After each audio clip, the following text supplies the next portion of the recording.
Тавхлын ямар гэрээ би дотоод хэргийн их сургуулийн Хэлийн албаны сургуулийн 416 дугаар дамжааны орлогч Тэтрүүч Мөнхөрдөн байна. Миний дотоод хэргийн их сургуульд элсэн түүх гэвэл би Сүхбаатар аймгийн Эрдэнэ цагаан суманд төрж өссөн. Манай аав ээж малчин хүмүүс байдаг. Би тус сумынхаа ерөнхий боловсролын сургуулийг амжилттай төгсөөд багаасаа хилчин болно гэсэн мөрөөдөлтэй байсан.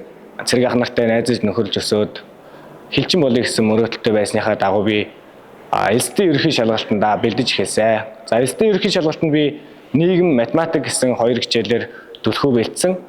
Тэгээд сургуулийнхаа элсдийн журамтай танилцаад бэлдсэний дагуу элсдийн ерөнхий шалгалтаа амжилттай өгж хангалттай оноо авч чадсан. За түүний дараа би сургуулийнхаа дотоод хэргийн их сургуулийнхаа бие бэлтрийн шалгуур үзүүлэлтүүтэй танилцсан.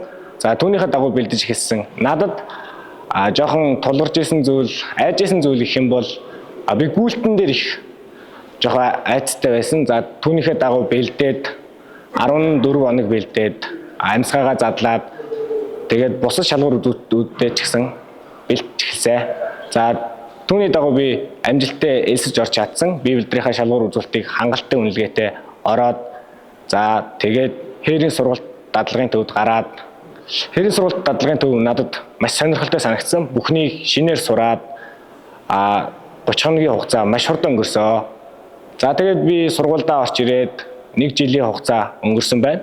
1 жилийн хугацаанд би бүх талаар өөрийгөө хөгжүүлсэн. Манай сургуулийн давуу тал гэх юм бол сонсох суралцагчдыг бүх талаар нь дэмждгээрээ маш том давуу талтай. Урлаг, спорт, сурлаг гэд бүх талаар маш сайн дэмждэг. Мэргэжлийн багш нараар хичээл ордгороо давуу талтай байдаг. За миний хувьд урлагийн үзлэгт орсон.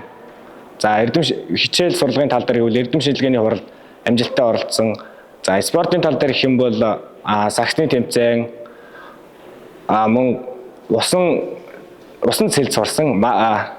Надад усан цэлхэд ер нь их тийм нэг айцтай байсан. Манайх нөгөө гол нуур багтай, ус багтай газар байдаг учраас анхны хичээл дээр ер нь тийм нэг живчих гэж байгаа юм шиг ер нь эвгүй байсан. За тэгээд нэг сандраад багшаа би чадахгүй юм байна гэдгсэн чинь багшаар нь за ингээд явдгийг гээд хамгаалах хэрэгслүүд зүйлгээд тэгээд 1 сарын хугацаанд усанд маш сайн сэлд сурсан. За түүнээс гадна гардан тулааны өөрийгөө хамгаалах гэсэн олон төрлийн спортын хичээлүүд ордог. За би бол өөрийгөө 1 жилийн хугацаанд маш сайн хөгжүүлж чадсан гэж дүгнж байгаа. За би одоо 1-р курсээ төгсөөд энэ 1 жилийн хугацаа бол ер нь маш хурдан өнгөрлөө надад. Одоо 1-р курсээ төгсөөд 2-р курст орох гэж байна. Улирлын шалгалтаа сая амжилттай дуусгаад бүгдийн амжилттай дуусгаж чадсан байгаа.